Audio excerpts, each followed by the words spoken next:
ওচৰৰ হোষ্টেলৰ ল'ৰাকেইটাই চিগাৰেট খাই আছিল।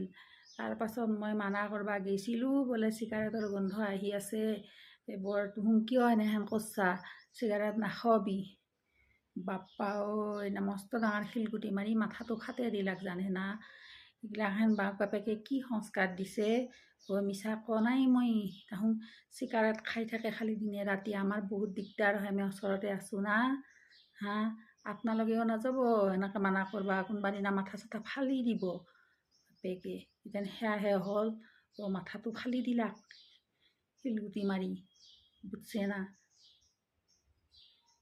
সঁচা বুলি ভাবছে নেকি? সঁচা নহয়। মোৰ অভিনয়টো কেনেহেন হ'ল জনাবচোন। আচলতে চিগাৰেট খোৱা কথাটো সঁচা, কিন্তু মই মানা কৰিব জানাই, কাৰণ মানা কৰিব গেলিয়েতো মোৰ মাথাটো ফালি দিব, হয় না নহয়। হা, যদি মোৰ অভিনয়টো ভাল পালে তেতিয়াহ'লে লাইক কমেণ্ট কৰিব দেই।